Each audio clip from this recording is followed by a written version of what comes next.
How you doing? Excellent. I'll get better though.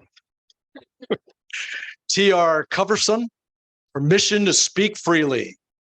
Permission to speak freely, TR Coverson.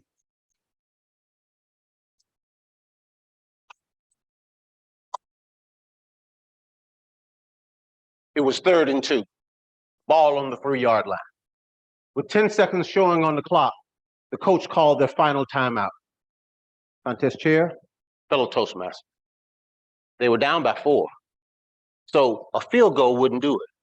They needed a touchdown to win their 3rd consecutive state championship. The coach and all of the players were looking at Ironwood. Ironwood wasn't his name, but he got that name because he was the hardest running fullback in the county. When he had the ball, he laid the wood, if you know what I mean. Ironwood, are you ready? He was already breathing hard from 97 yards rushing on the day so far. But as giant beads of sweat came down his brow, a gleam came into his eye, and he said, "It's Ironwood time." With that, the coach said, "Ironwood play." 32, I formation on the hard count. Team ran back out on the field. In the huddle, the quarterback changed the play ever so slight. 32, I formation on the 2nd hard count. And they broke and went to the line of scrimmage. Quarterback came out of the huddle, looking over the defense slowly, and began his cadence. On the 1st hard count, the defensive tackle flinched, and he came into the neutral zone. And at that split second, he called the 2nd hut, and the guard crashed into him with Ironwood speed, with Ironwood on his back pocket, running at Ironwood speed. There was a standoff at the 1-yard line, and the quarterback and halfback pushed the pile. And pow, at the last minute, Ironwood crashed into the end zone and scored. The crowd went crazy.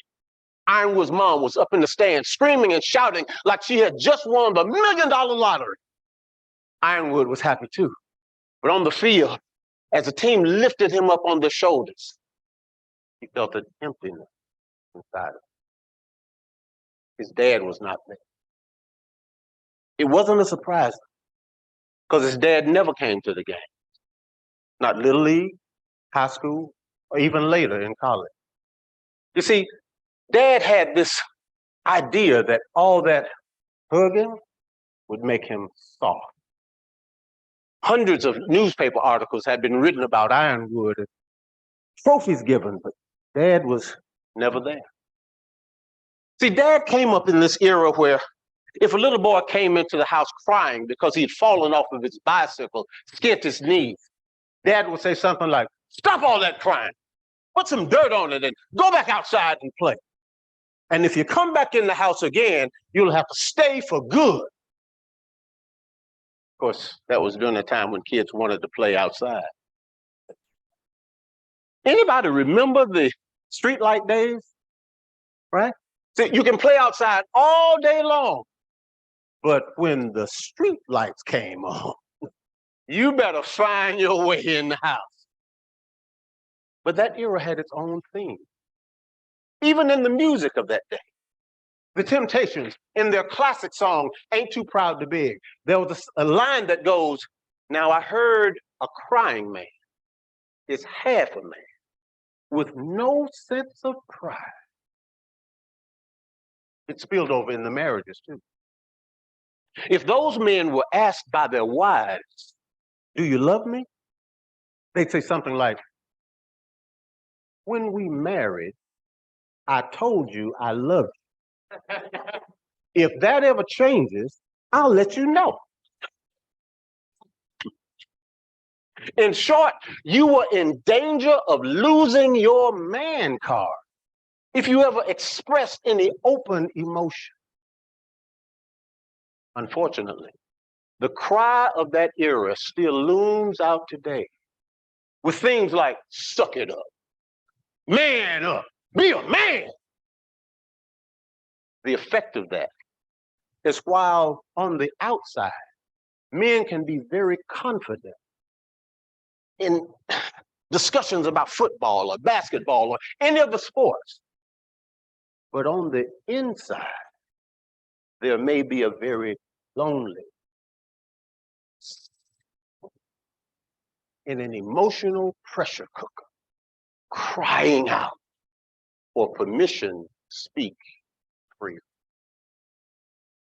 Not to mention the ever-increasing rate of male suicides each year. Permission to speak freely is actually a movie term. It comes about when a soldier of a low rank wants to speak to an officer of a higher rank without danger of repercussions. Men, you have a father, brothers, sons, who are potentially in that pressure cooker, crying out for permission to speak freely. Maybe it's even you. Ladies, you have a father, husband, brothers, sons that are potentially in that pressure cooker, crying out for permission to speak. Surely there's a place in this era for a tender warrior. After college, Ironwood moved to the city. He took a wife, had a job there. Not long after that, his father died. When he died, he left in his possessions the key to that trunk that was at the foot of his bed. During his lifetime, no one was ever allowed to go into that trunk. Now, with key in hand, Ironwood and Mom would finally be able to see what was in that trunk. When they opened it, they discovered all of the treasures were right there. Every newspaper article that had ever been written about Ironwood was in that. During his lifetime, Dad had been crying out for permission to speak freely. Now, from the grave, he cries, permission granted. With that, Ironwood finally hears his father say, I love you, son.